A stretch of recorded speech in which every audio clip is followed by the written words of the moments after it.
Gerade noch auf der Bühne, jetzt schon bei uns bei ZDF at Bauhaus, Jessie Ware. Hi. Hi. How are you doing? Really good, thank you. How do you like the Bauhaus? I love the Bauhaus. You've had a tour, right? I've had a tour of the Bauhaus, and it was amazing and so interesting. I'd been to the Berlin Bauhaus Museum, but to actually be in the Bauhaus and to be playing a gig here is really special. What do you like most? Or what is so special about Bauhaus? I love the architecture, and I'm obsessed by all the lamps. At home, I try and collect. Although I can't afford proper Bauhaus, I try and do Bauhaus style stuff. So I've got like a coffee table that's, I think, Bauhaus inspired, and loads of the lamps. The shapes and the colours and how everything's there for a reason, and I think it's really exciting. So you like the chairs and the lamps and whatever. So we have to look up after your concert is if everything's here. Still here, right? Yeah, well, I've got some ideas for my new set design, so yeah, if there's some lamps taken, it wasn't me. Have you seen the stage already? I have, because we went in there and that was part of the tour, and in fact, in the auditorium, the windows are very important in there, and they've got very interesting mechanics. Have you seen it? Yes, of course. And you do the turning, and yeah, no, I have seen it, and I'm really excited to play there. How do you like the fact that the audience is sitting on the same stage as you perform, which is weird, isn't it? I quite like it. I mean, this is a kind of one-off gig anyway, so it's a different way to do it, but I like it. I've always been really excited by theatre that does that as well, where you're very intimate. So I'm excited about it. Once you said, I read in an interview that you said, every day I have new ideas for my songs. What was the newest idea this morning? The newest idea was not to wear these shoes on stage, because I will fall over. But no, I don't know what my... You know what? What's been really fun about playing a lot this year, you know, we didn't tour really last year, to be playing every day pretty much. We're doing a European tour at the moment. We've just done a UK one. We go straight to America. You always try and make it exciting for yourself each night, whilst still honouring the songs, because this may be the first time that someone's seen me. So I don't want to go too crazy, but just I think within the band we have fun, and maybe somebody would, Joe, my guitarist, will do a little riff that's a bit different, but it always feels new and exciting, and I think that's really important as a performer. But still, you've been playing this album for, I don't know, more than 1 year, right? It was released in UK 1 year ago, roundabout. But in Germany, a lot of people don't know you yet, but get to know you now. How do you keep the tension that, as you said, for everyone else, it's new stuff? I think you've just got to respect that, like, in different countries, I'm at very different stages, and that's actually quite exciting. You know, I've just come from Poland, where I've probably sold... I'm platinum there, which is wonderful. Yeah, I come to Germany and maybe I haven't sold as many, and people are just discovering me. So I think it's just really good for you to be able to kind of check yourself and be like, you've still got work to do. You still need to entice this audience into wanting to come and see you again, and make it exciting. And I constantly worry that somebody, maybe if I've repeated myself in the way that I introduce a song, I worry that, oh God, maybe somebody's already seen that. So I'm always trying to think about like new things to say. I want it to feel fresh, and it always does, because I'm in a new place. You know, I've been to Zagreb last week and Prague. Never played there before. Never played here before. All the places that we've been playing in Germany, they're all new audiences, so it's like meeting people for the first time. So that's always really nice. You have this song on your album called Wildest Moments. It's about a girl's friendship. Yeah. And how many friends have you lost during the last 2 years? Lost. I mean, you're pretty fresh into this whole crappy music business. How many friends have you lost? Hopefully I haven't lost any. I mean, my friend that Wildest Moments is about is actually coming to see me on tour in Amsterdam, and that's really special for me, because I feel like I'm maybe not as good a friend at the moment because I'm never there, because I'm everywhere else, but I do have really supportive, wonderful friends that kind of understand that it's not going to be forever like this, and they're really supportive. What has changed in your life? I mean, personally. I've got more shoes. Which is good. Too many. My boyfriend hates it. Which is not too bad. Not good. For you. Yeah. I guess I feel like I've got a really wonderful support network where it makes it easier to be able to think and perform on stage. You know, it's just the people around me are wonderful, and it makes you want to be more and more creative. So I feel like that's what's changed as well. It's not just kind of like, oh God, we've got to get the gear on stage and we've got to kind of, hopefully people will like the songs now, because maybe some people know that I'm really bending, I'm like this. Yeah, which is good. Bauhaus chairs. Style, yeah. It won't stop now. Yeah. Okay. Yeah. No. Should you just do the interview like I this? like it as well.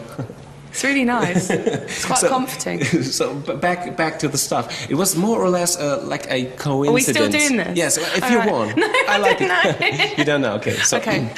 I feel sick. Me too.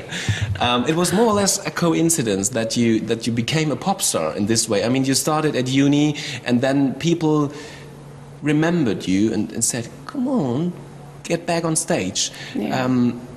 How did that feel in the first place? I mean, why did it happen? I got really lucky, and I had really nice friends that were like, "Oh, I remember Jessie sung," and my best mate, Jack Pignate, was doing a radio show, and he needed a backing singer. So he was like, "Can you take a day off work and come and do backing singing for me at Maid of Vale Studios?" And I was like, "Yes, I can, definitely." So I went and had the best day ever. It didn't feel like work. And then I just kept on getting asked back to, you know, I started as a backing singer, and then I did dance vocalist stuff. So I worked with Subtract and Joker, and you know, I was getting my songs played in clubs, and so it's really been a slow thing, but I feel like it really was through faith of other people, that the faith they had in me to maybe be able to sing a bit, that I even got started, because I was prepared to be doing something else. Like journalism, right? Like journalism, or working in TV, kind of making documentaries I quite wanted to do. I would have liked to quite do this. Like your father? Like my father, but my father's really... I'm not as up on current affairs as my dad, so I wouldn't have been doing politics. I think I would have been doing kind of more kind of social, cultural stuff. If the people, if the guys, the friends... would not have pushed you back on stage, would you be a journalist then, or was it just that you decided, now I know this is the point, Jessie Ware needs to be in the foreground? No, I'd kind of pushed it to the back of my mind. I thought that I was just never going to get the chance to do it, so it was just better to ignore the fact that maybe I sung a bit. So actually I had a place at law school. Law school? Yeah, I wanted to go and do family law. My mum's a social worker, and I'd done a lot of work experience working in a family law solicitors. So I had this situation where I had a place at law school. I just started singing with my friend in the summer, kind of for all the festivals. It got to the point where law school was about to start in September, October, and he said, "Do you want to come to America with me and leave your job and go and tour the States for 3 weeks?" And I was just like, if I'm going to do that, I'm not going to go to law school. I'll go to law school next year. If it doesn't work out this year, fine, I'll go. At least I tried. So no, I had ambitions to go and do law. Any regrets? No, that's one of the reasons why I said yes to doing the tours, because I didn't want to regret not experiencing that when it felt like such a wonderful thing to be experiencing, and because that opportunity doesn't really come up all the time, does it? So I think my kind of motto is that, you know, it's better to do something than regret to not doing it. So yeah, that's kind of how I try and live. I mean, at the moment everything's doing quite well, and your album is good. Number 5 in UK, right?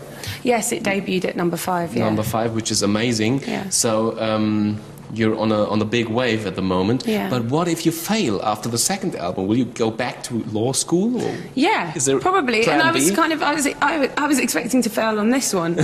So I've always been like, well, I'll make sure that I look really nice in the pictures, and I'll make sure that the videos are really nice, and make sure that I love that album, because if nobody else likes it, at least I like it, because I'm the one that's stuck with all the copies when nobody else has bought it. And also, you know, with the videos, it was so that I could have fun, like create memories. So I wasn't expecting it to do well, and I'm kind of not expecting the next one to do well, because I don't know if I can even write it. So I'm a constant pessimist like that. So this is all just, I'm just trying to just live in the now and really enjoy it, because you never know when somebody's going to stop liking your music. And I feel like it was such a great opportunity anyway. You were pretty much into dance music as well with Subtract. Yeah. Why did you change? Why did you go to the singer-songwriter kind of thing?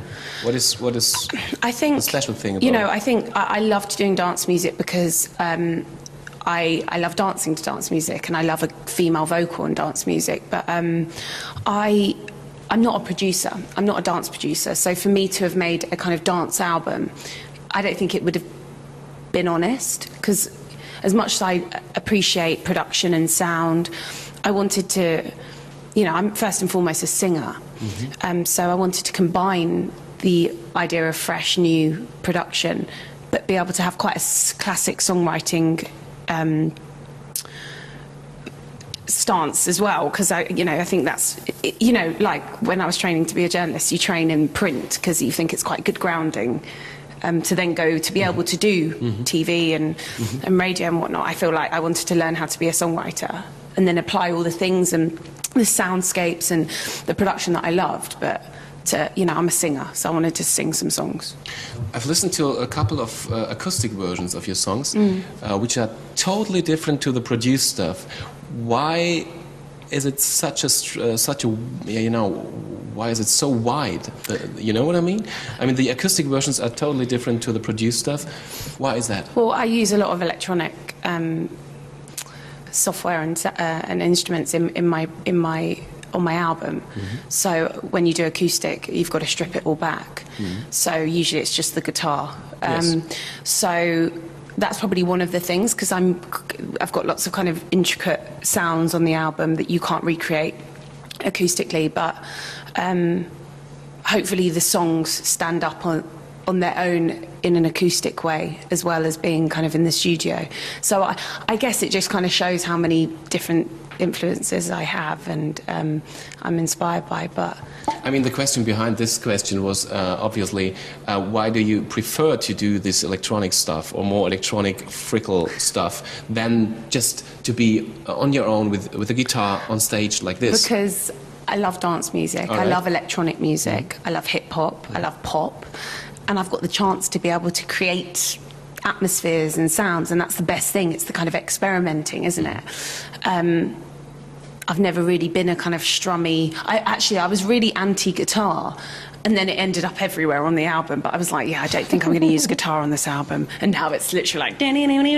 So yeah, you've got the opportunity to use lots of exciting and modern softwares and synths and stuff like that, and that's what I like, and drum beats and stuff. So there's this citation of the Clash magazine saying Jessie Ware is the missing link between Adele, Subtract and Sade. I know, how generous. First, is it true?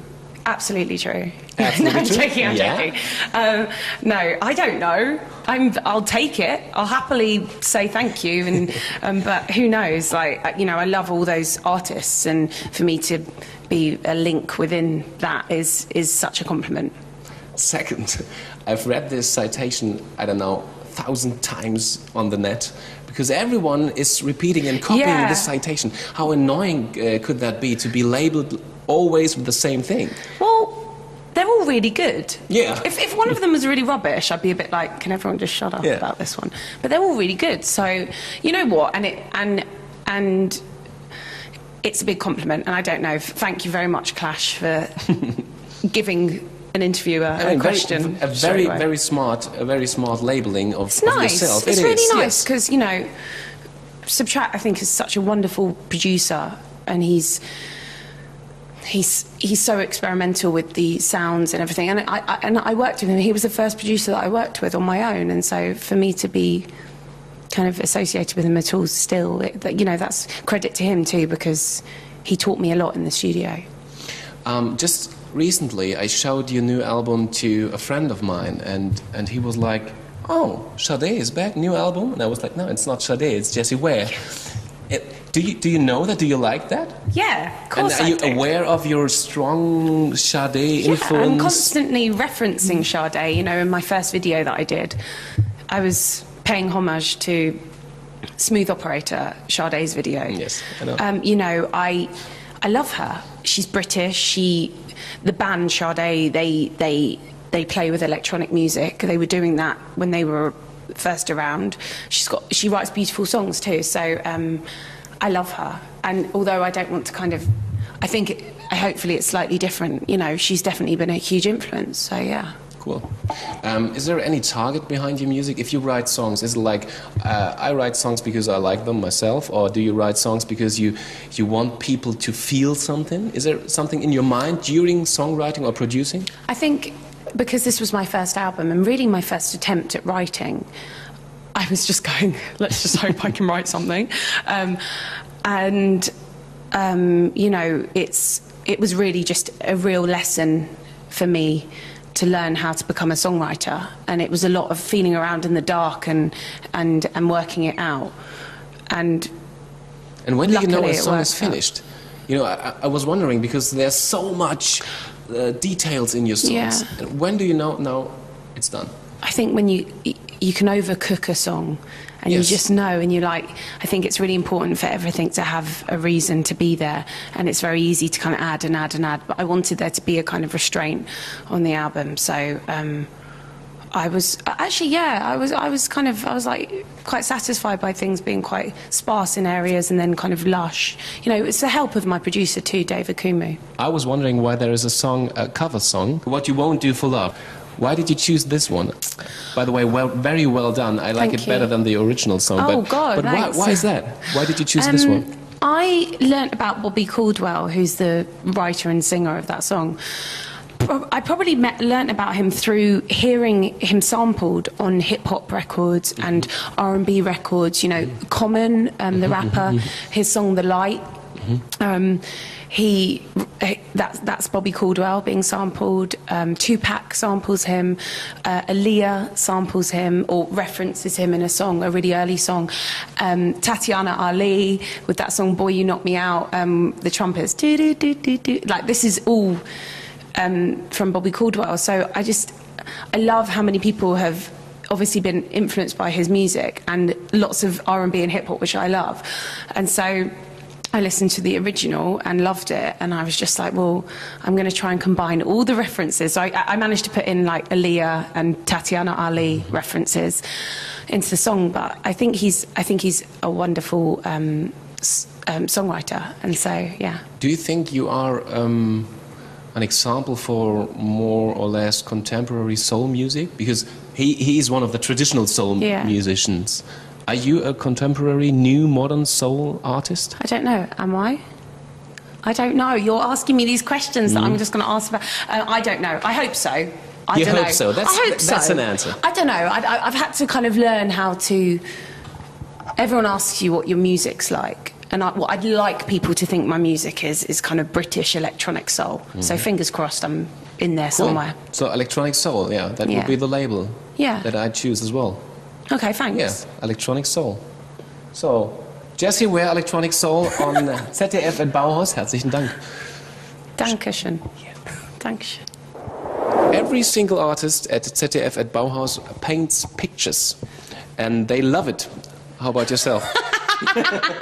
You know how I feel. I'm nervous. You just laid it on me. You were like, right, so you're just going to go and draw something, how you feel, you know, whatever you want. Just go for it. Just paint something which is in your mind regarding Bauhaus, yourself, your day, your breakfast, your whole lifestyle, your tour, whatever. Whatever comes into your mind, this is your stage. Okay, I'm sorry, Paul Klee and Kandinsky. I apologize. I'm sorry, Bauhaus, but here I go. Here you go. Right. So what are you doing? I am honouring the Bauhaus celebration of colour. And so that is going to be a yellow triangle. Very well done. And then, to be honest, I'm copying the painting over there. But actually, it's not a bad idea. Thank you very much. and then I'll just do that. It looks sophisticated. Thank you. It's so sophisticated, isn't it? Slightly kindergarten, isn't it? Slightly. Slightly. But it all starts in the childhood. All right, I apologise that I can't fill them up a bit more. But, okay, that's all right. Anything else? Well, or maybe heuristic like this. Actually, I saw a really nice wine bottle in the shop that I'm going to buy. Okay. It's a lamp. I'm obsessed with Bauhaus lamps, and I haven't seen that one, and I don't know who it's designed by, but I'm going to buy it after this. So I should just do it here now. Okay, fine. Go for it. Okay, thanks. Makes it even better. Right. Okay. The original Bauhaus wine bottle. I've never seen it, but I don't even know if it's a thing, but it's in the shop, so there you go.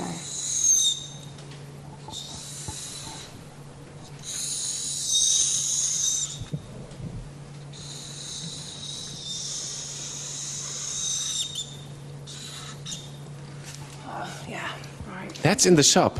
Yeah, it's in the shop, hold on. Weird. It doesn't look well, I'm doing it very crudely, but, you know. All right. There you go. Oh, God. This has gone terribly. Right. Just put a little bit of a... No, that's fine. Very puristic, very nice. Thank you. I'm honouring Bauhaus, yes, so, yes. Yeah. I'm going to just put another shade of blue, because you're allowed to do that. Yes. No green will be in this picture. Oops, whoops. Because you hate green, right? No, because Bauhaus doesn't like green, so I'm just doing that. Then I'm just going to... She's a pro. Oh, yeah. Jessie Ware and the signature.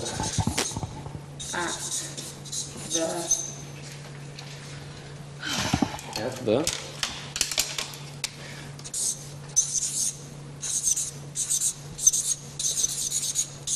Awesome. Yeah, there you go. Jessie Ware, ZDF at Bauhaus, ein wunderbares Picture, was wir so teuer verkaufen werden bei eBay zum Beispiel. We're gonna sell it on eBay. I'll have to buy it back. Thanks. Thanks.